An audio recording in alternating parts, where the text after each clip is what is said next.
untuk mengatakan tidak, kita nggak bisa hanya bergantung atau terlalu tergantung kepada Amerika dan bloknya. Sudah saatnya bandar itu harus dan harus berani. Serukan, hentikan perang itu. Kalau tadi bela sungkawa atau mengucapkan prihatin dan doa tadi udah diwakili lama NU dan Muhammadiyah, dan saya ikut dengan seruan-seruan itu udah, plus dengan seruan Bang Kaban tadi prihatin gitu kan. Dan yang terakhir saya kira adalah apapun yang terjadi saat ini, maka yang harus kita lakukan adalah bangsa Indonesia, pemimpinnya itu harus bertindak bukan demi sebesar-besarnya kepentingan kolega, tapi demi sebesar-besarnya kepentingan rakyat Indonesia, bukan Amerika. Karena ini bulan Ramadan ya, suasananya, saya ingat bagaimana Ali Khamenei sebelum meninggal itu, dia tegaskan sikap Teheran. Kalau diserang, kita serang, tapi jangan berlebihan. Nah, saya kira bayangkan dalam situasi yang sangat kritis seperti itu, dia tetap menjaga akhlak, menjaga etika. Ya. Bayangkan, diserang, balas, tapi ketika membalasnya jangan berlebih-lebihan. Tapi itu dibayar mahal dengan dia dengan sebagai syahid. Etika. Nah, jadi saya ingin mengajak kita semua ya hanya berharap, berdoa supaya bangsa ini dan pemimpin-pemimpin bangsa ini adalah memiliki etika yang berakhlak, yang peduli di antara sesama. Kalau kita peduli sama sesama, insya Allah juga berkat rahmat Allah yang Maha Kuasa, kita juga akan mendapat. Anda tengah menyaksikan Just Talks, Justice Talk Show. Saluran perbincangan seputar isu keadilan politik, hukum, ekonomi, kesehatan, pendidikan, dan budaya. Persembahan dari kanal Jurnal Politik TV. Media merdeka, mencerahkan bangsa.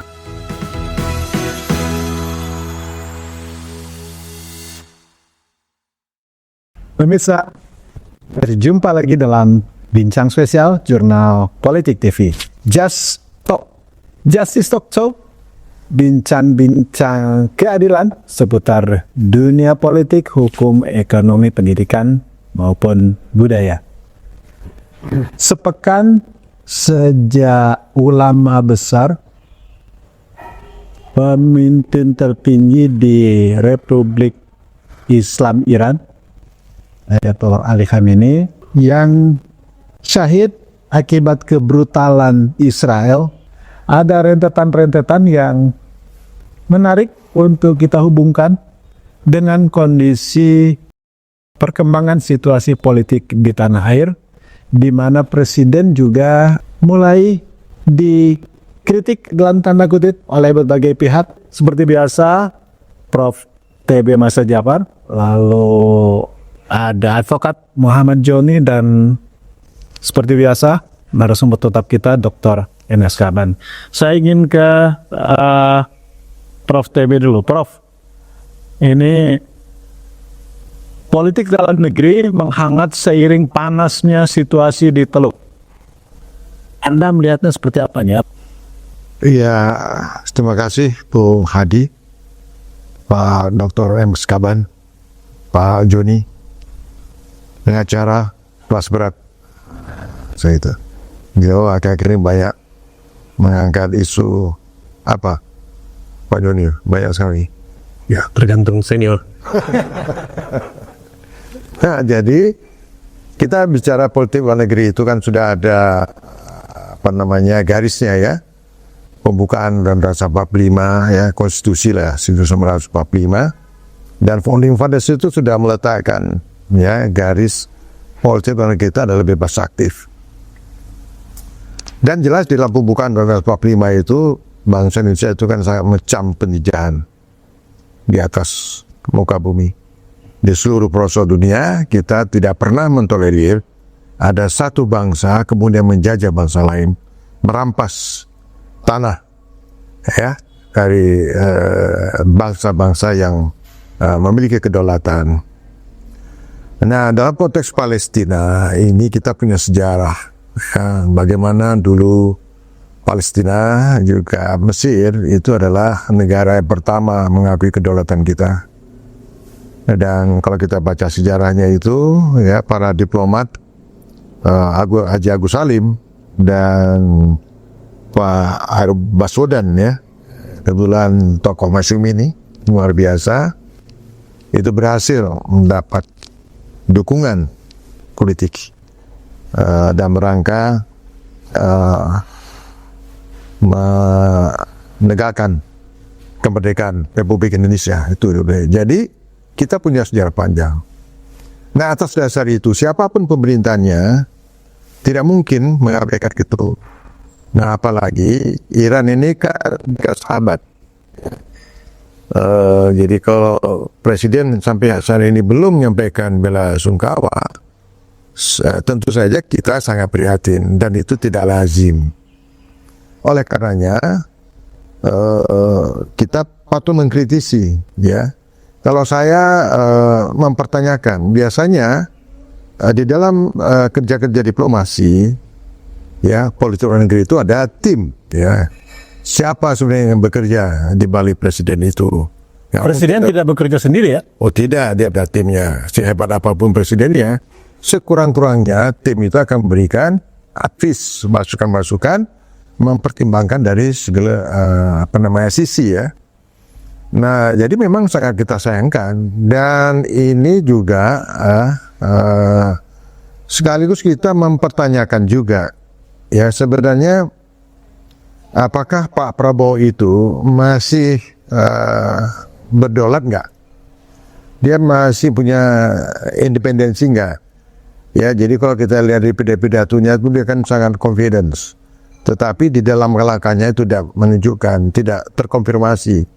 Kalau saya selalu mempertanyakan secara kritis, ada apa? Tidak lazim dari apapun lah, ya, tidak lazim gitu loh. Apalagi kita ini Indonesia sebagai negeri Muslim, ya, Muslim countries, penduduknya paling besar, ya, seluruh dunia itu negara Indonesia itu mayoritas Islam paling besar. Jadi itu yang saya bilang tidak. Nah, sekaligus juga kita harus mengevaluasi ini arah politik luar negeri kita kemana di tengah-tengah, ya, bergejolaknya geopolitik. Saya melihat tidak ada alasan yang cukup fundamental sehingga, ya, ini saya kira sudah banyak dikritik, ya, bird of peace. Tidak ada alasan yang cukup bisa diterima secara akal sehat maupun cost and benefitnya, lebih banyak ruginya. Dan kemudian juga di tengah-tengah ada ruang, ada peluang yang sebenarnya negara-negara semacam Indonesia, juga beberapa negara lainnya yang selama ini bergantung pada Amerika, semestinya dia sudah harus membaca bahwa Amerika ini sebenarnya tidaklah kuat-kuat seperti yang dibayangkan, ya.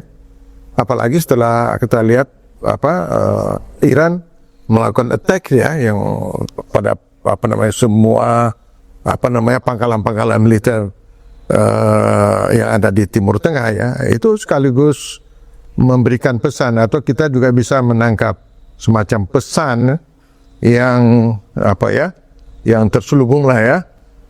Buat apa negara-negara Timur Tengah itu bergantung pada Amerika yang sebenarnya nggak ada apa-apanya kok berpuluh-puluh tahun, terutama negara Islam di Timur Tengah itu kok mau bergantung kepada Amerika gitu loh. Nah, sekarang Iran menunjukkan, ya,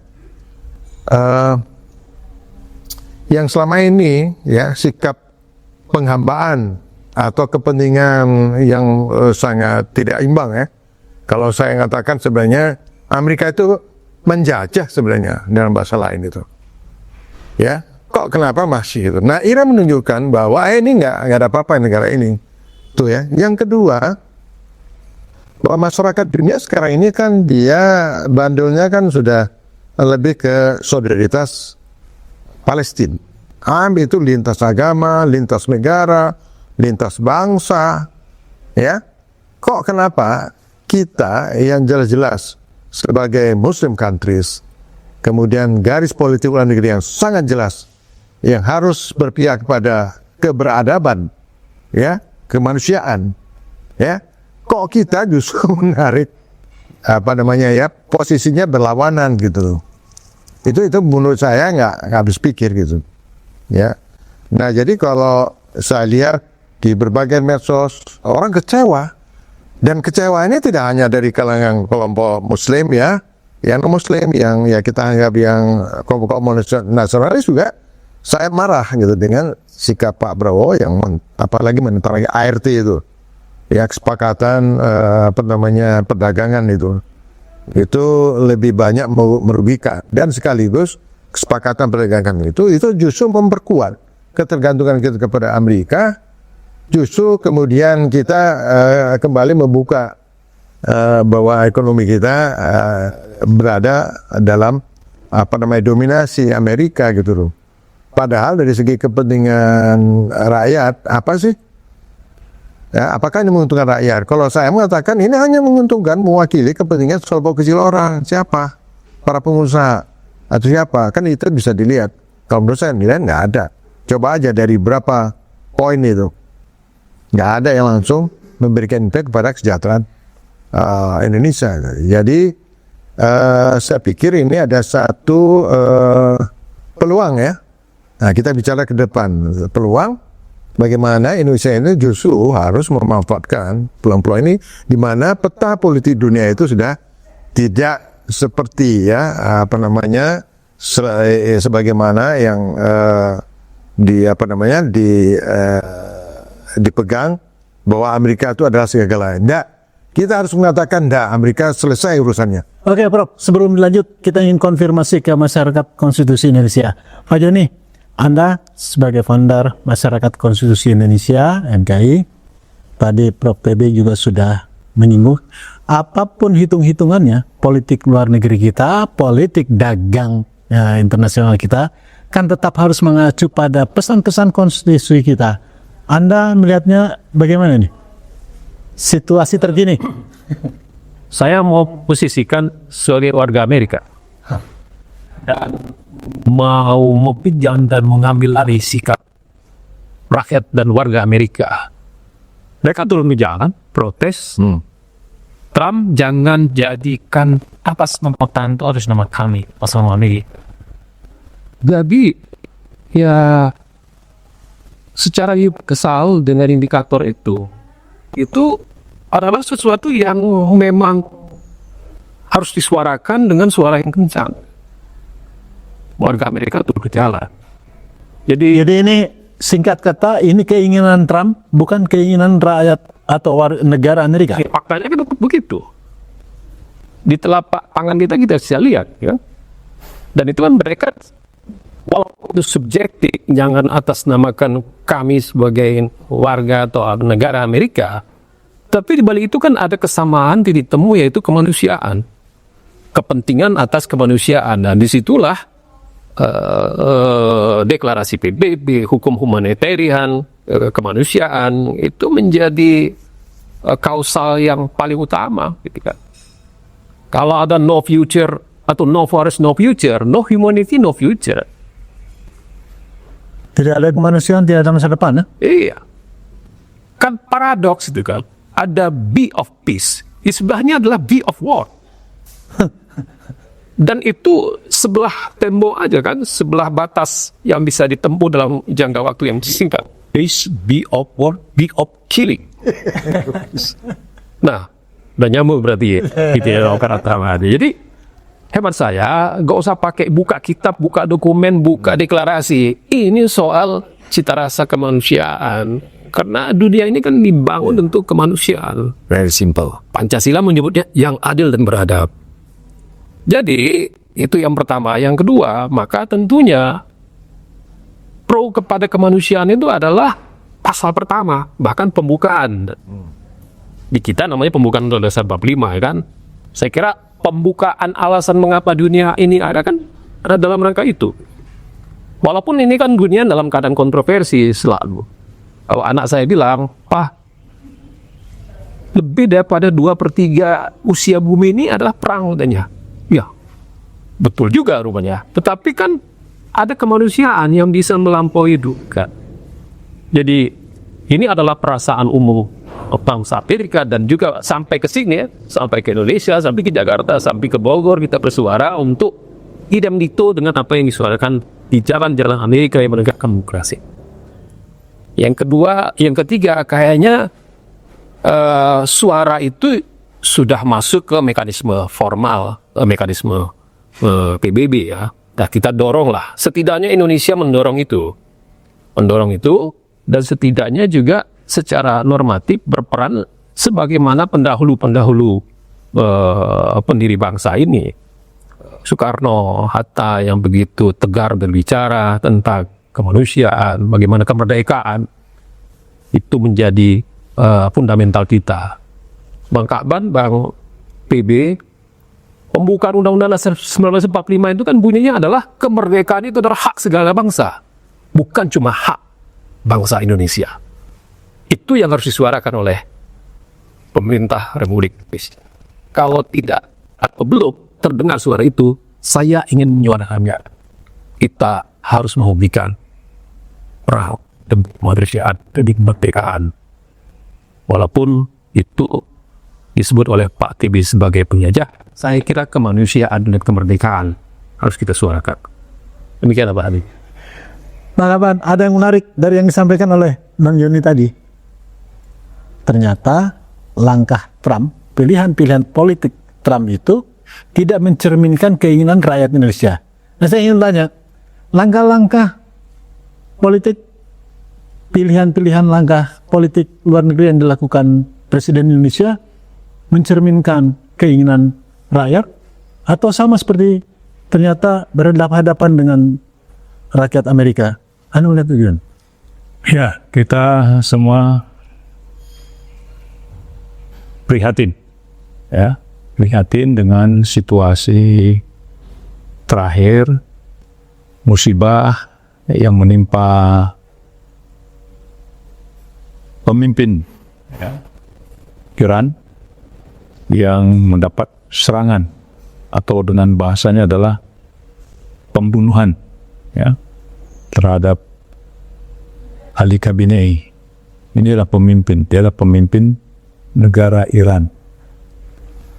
Sebagai negara yang mayoritas muslim terbesar di dunia, wajib kita berprihatin ini ya, karena dia adalah bagian dari saudara kita ya. Jadi ketika sampai hari ini kita belum mendengar ya ada pernyataan katakanlah turut berduka dari kepala negara Indonesia, ini memang tanda tanya. Ini sebuah pertanyaan besar gitu. Atau juga mungkin sudah pakai telepon. Gitu kan? Kalau pakai telepon, kira-kira telepon siapa itu? Ya, menelpon Presiden Iran. Ini menelpon Presiden Iran bisa begitu. Tapi biasanya kalaupun itu menelpon ke Presiden Iran itu pasti dipublikasi, ya, pasti ditampaikan. Nah, tapi kalau ya ini kita kan tidak mendapat, ya, tapi kita hanya melihat dari perkembangan ini. Jadi saya katakan ini prihatin, sangat prihatin. Kepala negara yang mayoritas penduduknya Muslim seperti tidak memberikan rasa, ya, empati, rasa simpati, rasa peduli terhadap sesama kepala negara. Bagaimana kalau suatu saat kepala negara Indonesia digitukan negara lain dan ada negara sahabat yang tidak memberikan ucapan itu? Bagaimana perasaan rakyat kita? Nah, jadi ini kan harus kita rasakan. Dan itu bagian dari diplomasi dunia itu ya. Itu sudah menjadi tradisi. Itu menjadi sudah adab pemimpin-pemimpin dunia gitu. Ya, jadi pasti orang semua bertanya-tanya, pasti ada pertanyaan besar, ada apa? Pemimpin Indonesia tidak memberikan pernyataan terbuka terhadap situasi kepedulian ini gitu. Ya. Nah, apakah ada, dan kemudian kan gini, ini terjadi kan setelah Indonesia masuk di dalam board of peace itu. Ya, Indonesia duduk di dalam board of peace, terjadi peristiwa ini. Nah, lalu kemudian di mana suara perdamaiannya?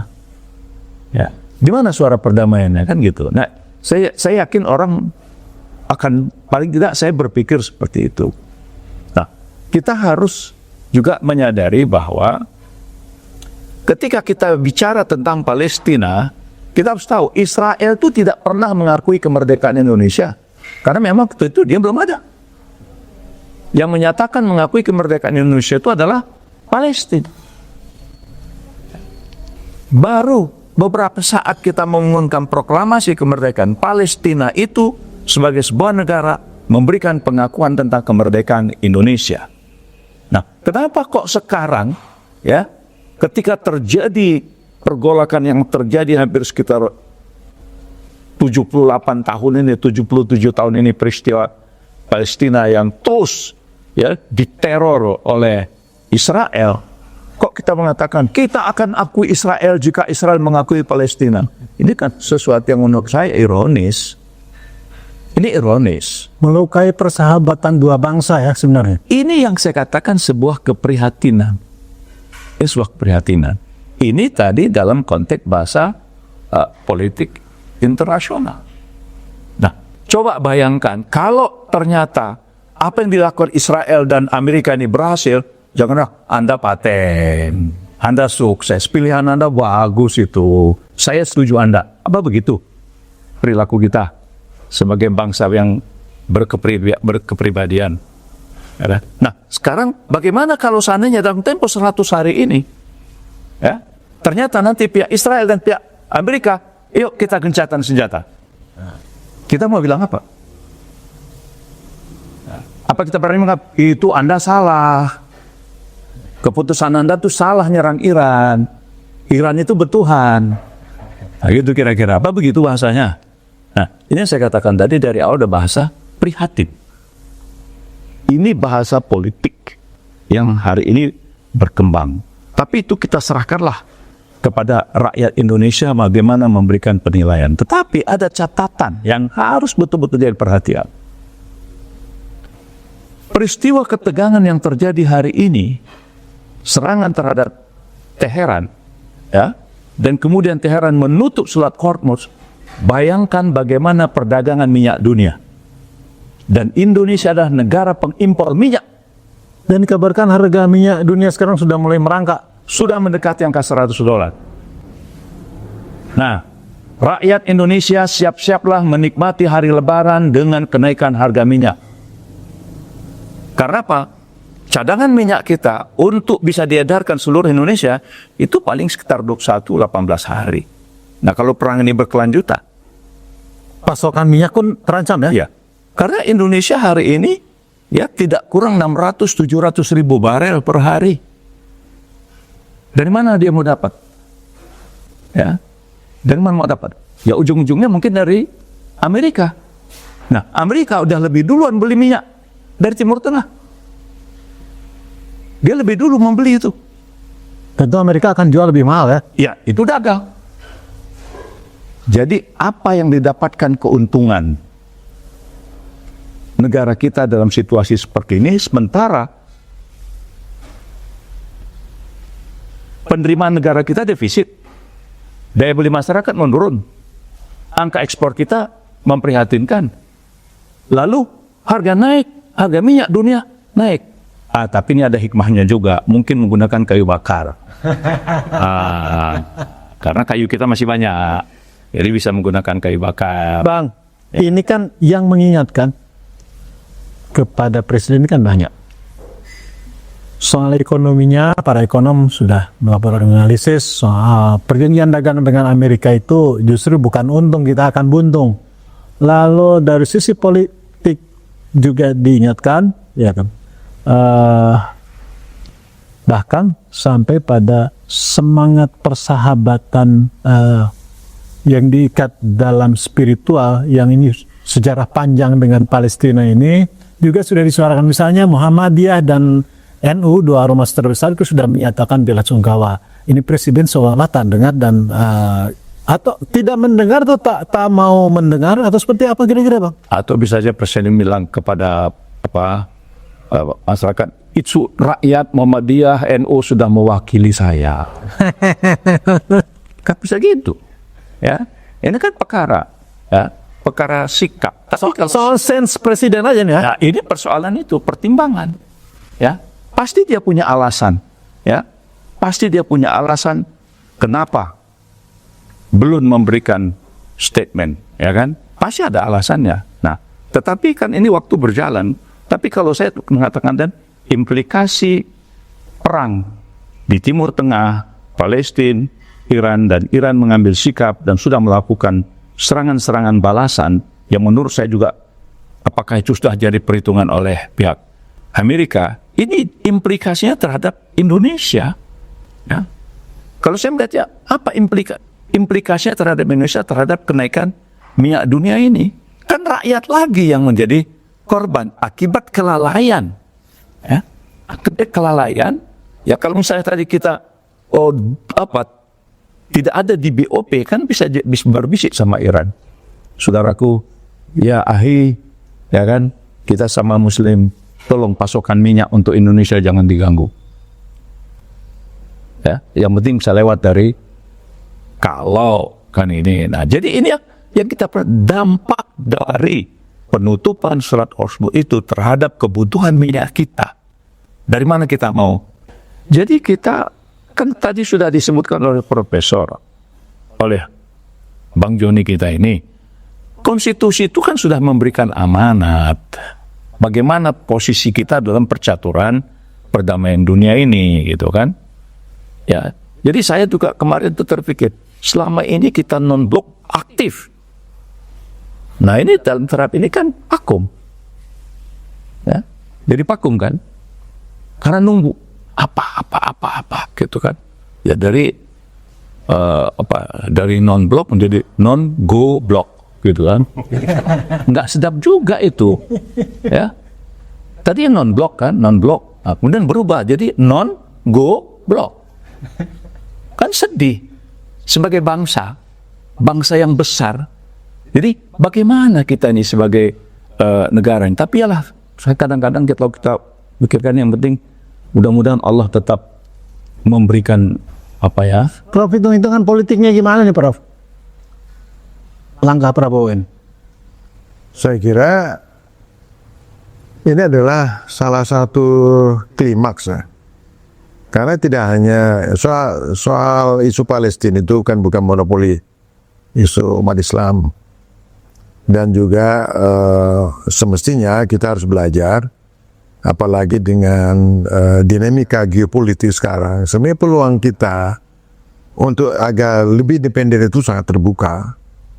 Hanya saja, ya, ini kadang-kadang saya juga agak bingung ya, untuk menilai sikap Pak Prabowo itu kan selalu gebrak-gebrak meja kita, anti asing, kita tidak mau dijajah, kita tidak mau macam-macam, itu kan luar biasa.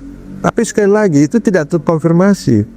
Jadi penatangan juga dengan kesepakatan tarif dagang itu tidak mengkonfirmasi.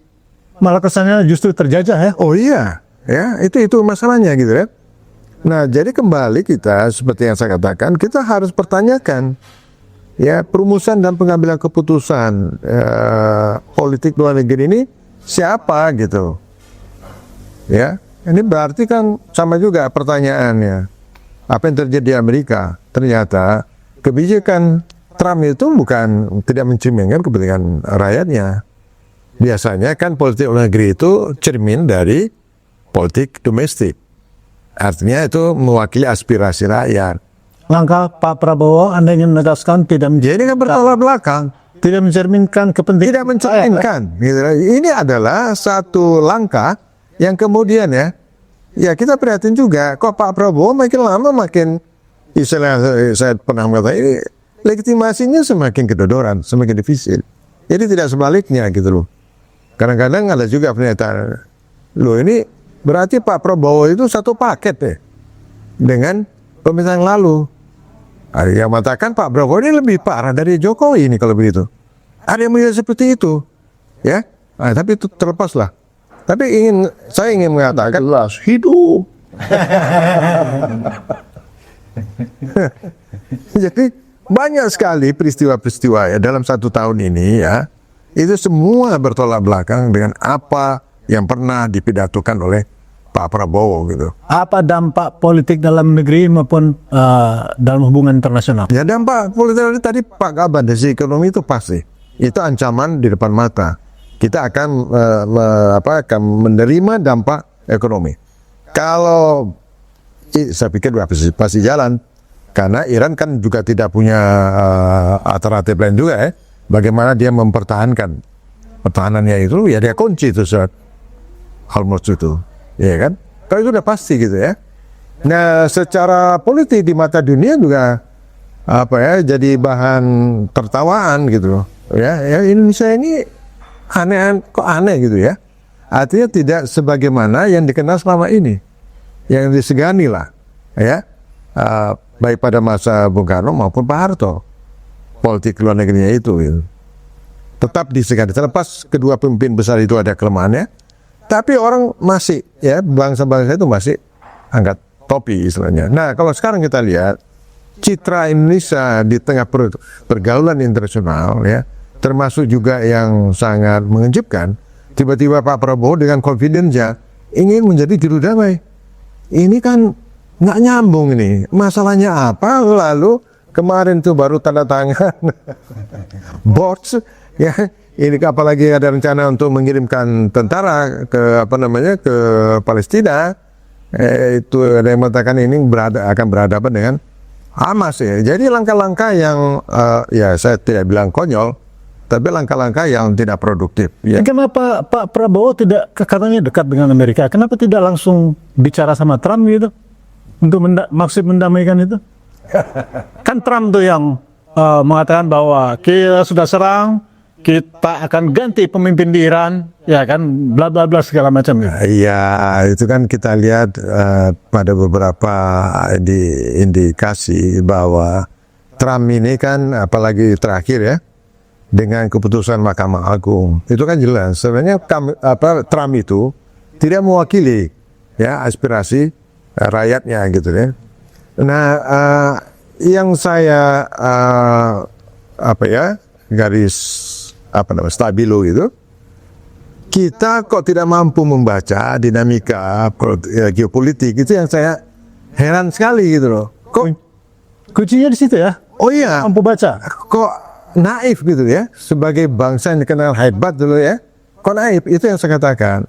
Saya mengatakan berapa kali, 50% kabinet Prabowo itu tidak well performance, nggak meyakinkan, termasuk juga Menlunya, ya kan? Nah jadi wajar ya, saya kira tidak hanya diplomasi, juga pada sektor lain, termasuk juga soal ekonomi ya. Nah jadi inilah akibat ya bahwa kompromi politik yang tidak berpijak pada prinsip-prinsip rasional ya dan proporsional, dan untuk menjangkau proyeksi tantangan ke depan ya, ini istilahnya nggak sanggup nih ya kalau model kabinet yang seperti sekarang ini gitu. Termasuk kepercayaan terhadap kepala negara ini semakin menurun begitu? Ya semestinya ya, kalau dari pandangan saya mestinya dinamika geopolitik sekarang justru membuka peluang bagi kita, peluang sangat besar. Kita sebagai negara besar Muslim countries, kita juga diperhitungkan di ASEAN, ya kan, kita juga pernah menjadi memimpin hoki dari berbagai sih. Kenapa ini tidak, modal politik yang sudah dimiliki ini kenapa tidak bisa dimainkan di dalam dunia diplomasi gitu kan? Apalagi kita lihat ini kan peta politik global ini sekarang ini kan, di sini ada Cina, di sini ada Rusia, tambah lagi India, kan dari situ udah kelihatan. Sementara Amerika sendiri walaupun blok barat itu cenderung, tapi blok barat pun sekarang kita lihat mikir-mikir juga dia. ya. Artinya apa? Artinya ada perubahan-perubahan ya peta ini yang kemudian itu harus dibaca cermat untuk kepentingan nasional kita apa, ya kan? Apa BOP itu kepentingan nasional kita, national interest kita dalam dunia diplomasi. Apakah penentangan tarif dagang itu apakah juga mencerminkan kepentingan UMKM? Kalau dilihat dari neraca untung rugi, langkah presiden ini untung apa rugi? Rugi, bukannya rugi, konyol ini. Konyol ini buat wibawaan Pak Prabowo. Ya, saya ingin mengatakan Pak Prabowo eling kalau dalam bahasa Jawa. Ini karena saya sih masih ada rasa kasihannya ya. Eling Pak Prabowo. Bang Yoni, dalam konteks untung rugi tadi, makanya kan apapun yang dilakukan presiden, perjanjian dagang dengan Amerika ini, ya kan, G2G, tetap harus diratifikasi dulu oleh DPR. Ini kan DPR tentu sebagai wakil-wakil rakyat Indonesia harus ngitung-ngitung juga. Kalau ternyata rugi seperti kata Prof, ini seperti apa ini? Atau tanpa ratifikasi bisa jalan terus? Ntar dulu, Sulungi. Saya mau pakai kata eling dulu. Kalau tadi saya eling kepada dan meminjam elingnya warga Amerika, saya sekarang mau eling, meminjam perasaan rakyat.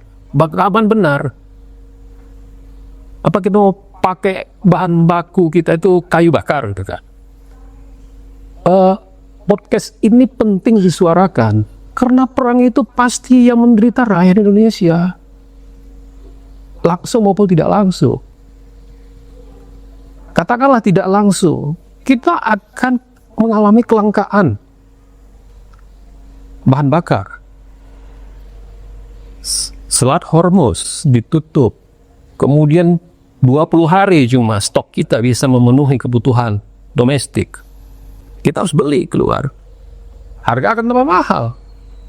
Itu pun kalau ada yang jual. Itu pun kalau ada yang jual. Jadi, saya ingin menyuarakan perasaan eling kepada rakyat Indonesia. Karena kan presiden selalu eling nih, membuat rakyat ingin tersenyum. Saya tidak ingin rakyat kita tidak tersenyum. Kita puas kok dengan situasi, senang. Nanti lihat aja hasil poll pendapat. Hasil survei Bisa. Enggak. Sebenarnya saya mau menyampaikan itu, tapi udah disampaikan duluan. Jadi, selain analisa geopolitik, analisa geoekonomi dan segala macam, kita harus menyampaikan juga bahwasanya ada psikologi sosial ekonomi rakyat kita yang juga harus dipertimbangkan. Oleh karena itu, jalan pertama yang harus dilakukan adalah seruan hentikan perang itu.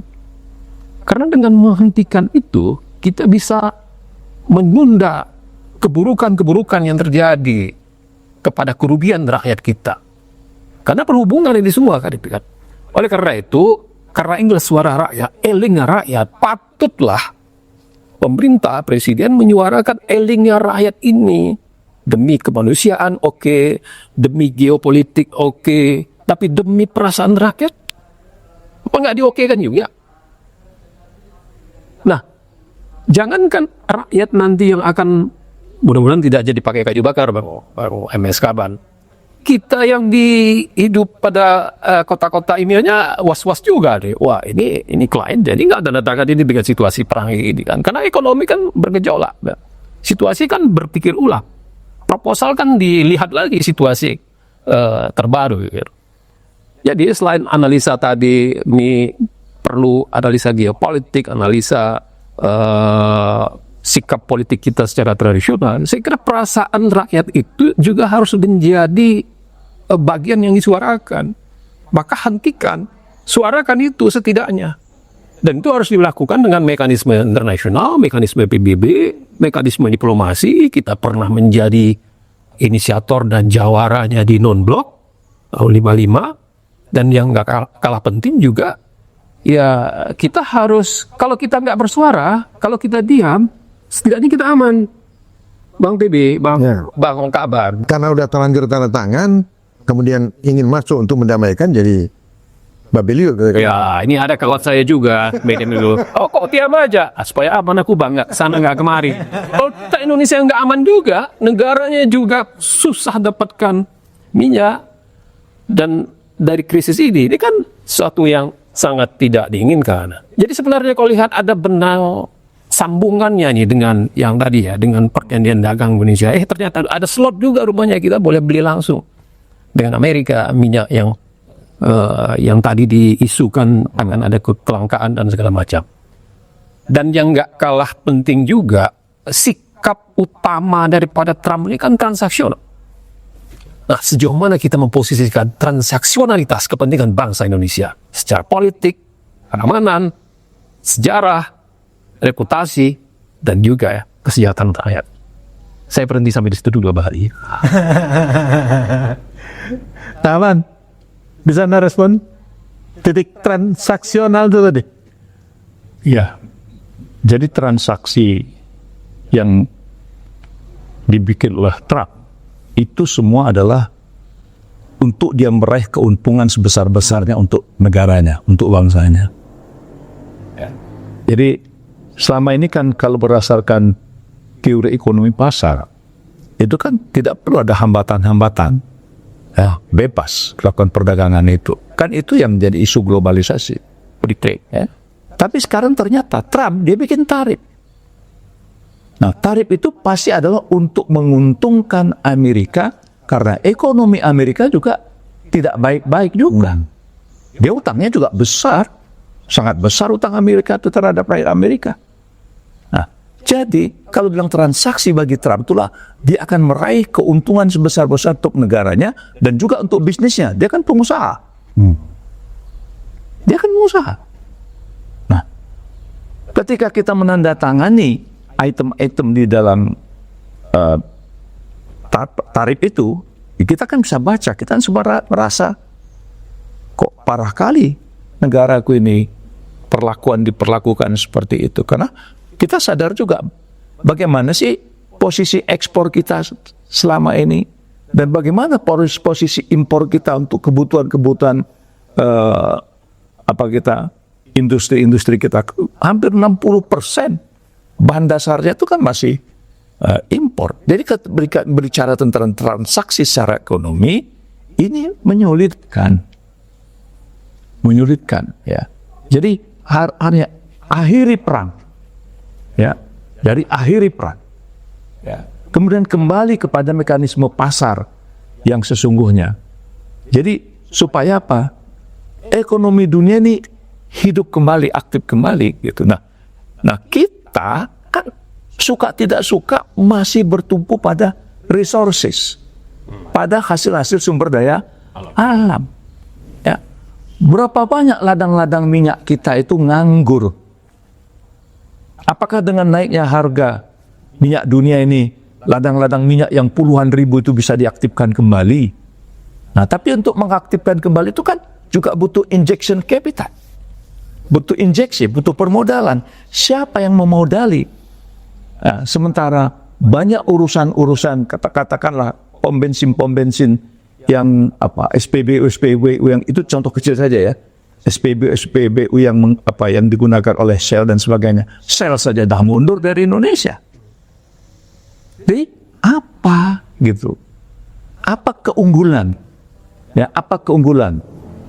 Apakah keunggulan ya kalau secara ekonomi kan ada keunggulan komparatif, ada keunggulan absolut, ya kan, ada keunggulan kompetitif. Nah, sekarang dari resources kita. Nah, sementara kita sekarang menjadi pengimpor minyak. Nah, harga minyak dunia naik. Masa menjeluk terlambat ya melakukan kebijakan untuk menyelamatkan kelangkaan ini? Ya harus. Nah, karena coba masa menjelang Lebaran nanti harga minyak pasti naik. Kalau nggak naik, beranikah pemerintah mensubsidinya? Sementara sekarang ini sudah dalam keadaan defisit. Jadi ini satu hal. Jadi ketika cerita transaksi itu harus berbicara tentang apa kepentingan bangsa kita ini dalam konteks dunia, ya, yang betul-betul menolong, mengangkat, meningkatkan harkat ekonomi masyarakat. Ya, paling tidak jangan terjadi kelangkaan sumber minyak kita untuk kebutuhan sehari-hari. Ya, walaupun tadi saya mengatakan Ya mungkin ini isyarat untuk kembali kepada kayu bakar. Kan kemarin banyak musibah, banyak serpihan-serpihan itu yang bisa dijadikan kayu bakar, bisa juga gitu kan. Jadi punya nilai ekonomi juga dia. Kecuali yang ada capnya, atau kecuali yang ada cap. Kalau cap itu sah. Jadi kalau yang ada cap-capnya itu seharusnya dia udah bayar, udah dibayar sama negara itu. Gitu. Mungkin volumenya lebih ya. Apa? Volumenya lebih. Ah, itu bisa diteliti di lapangan.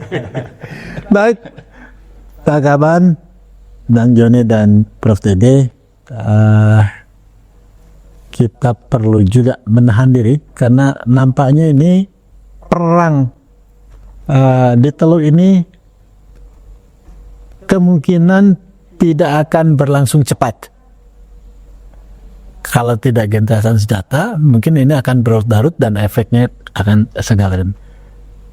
Sebelum masuk pada akibat-akibat tadi, efeknya juga akan kita rasakan langsung tidak langsung, ya kan? Mungkin kita akan perlulah memberikan catatan-catatan sebagai warga negara. Kita layak untuk memberikan catatan-catatan soal didengar oleh pemerintah, soal tidak digubris oleh presiden itu soal lain, tapi kewajiban para akademisi seperti Prof. TB, ya pakar ilmu politik, kemudian advokat Muhammad Joni dan Bang Kaban, ya, ini penting untuk bangsa ini. Saya minta apa kira-kira catatan-catatan penting pasca meletusnya perang dan sikap politik luar negeri Indonesia. Silakan, Prof. Ya, saya kira kritik-kritik dari tokoh-tokoh masyarakat ya, dari akademisi, dari peneliti, intelektual, intinya kita harus mengevaluasi ya kondisi objektif domestik kita. Kalau domestik kita ini ya pengelolaan politik yang acak adus seperti sekarang ini, dan kita tidak mampu untuk melakukan perubahan-perubahan yang fundamental, percayalah dia tidak akan bisa mendukung diplomasi dan mereka memperjuangkan kepentingan nasional interest kita. Jadi dengan kejadian ini kita evaluasi hal-hal yang tidak pada tempat ya, atau soal ekonomi, apakah pola ekonomi kita selama ini udah benar, apakah kita terus membiarkan bahwa di Indonesia ini hanya sekelompok kecil ya, kelompok oligarki ini yang terus mendominasi sistem ekonomi kita. Saya sudah mengatakan oligarki ini dalam 10 tahun ini melemahkan Indonesia, apalagi menghadapi gejolak geopolitik di luar. Domestik ekonomi kita rapuh sekali.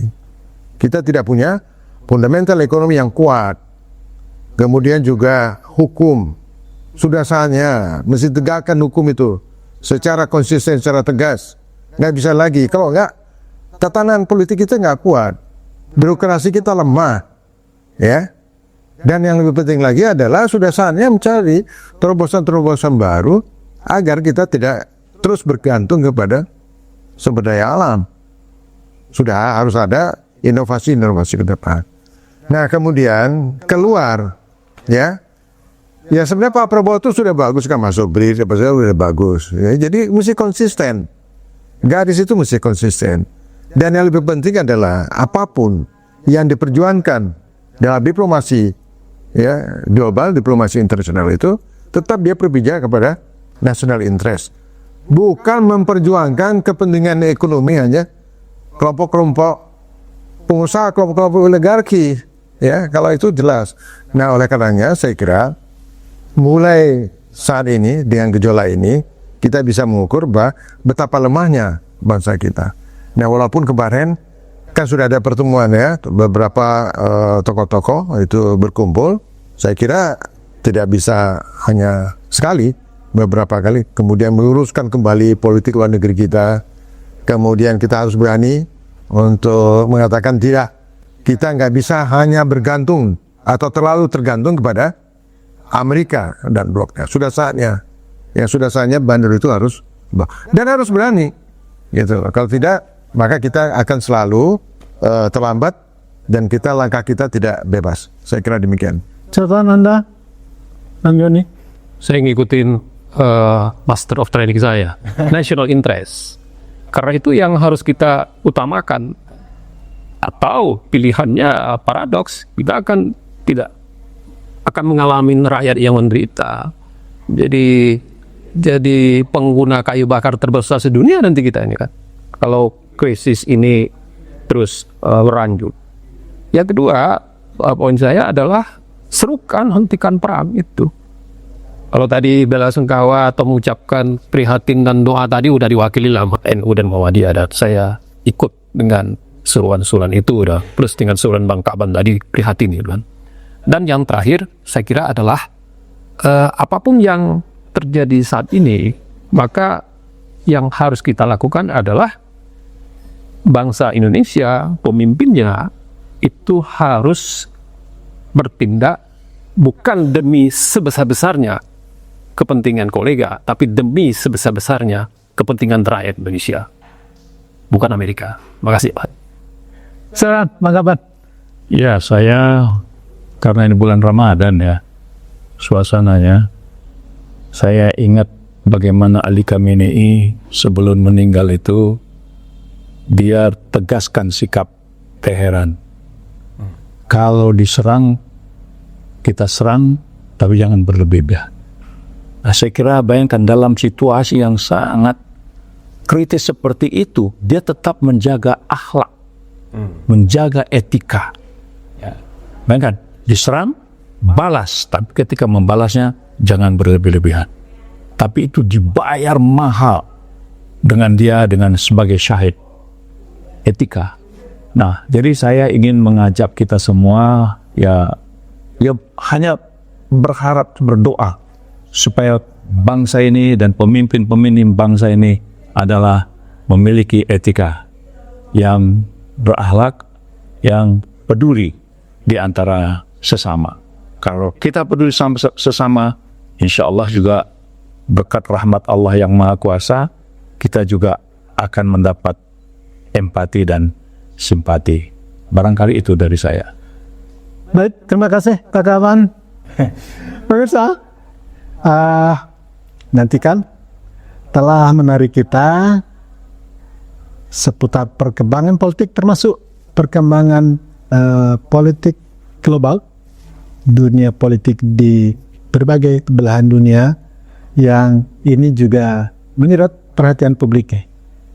Hanya di Jurnal Politik TV, media merdeka, mencerdaskan bangsa. Billahi taufiq wal hidayah. Wassalamualaikum warahmatullahi wabarakatuh. Waalaikumsalam warahmatullahi wabarakatuh. Allahu Akbar. Merdeka. Stop perang.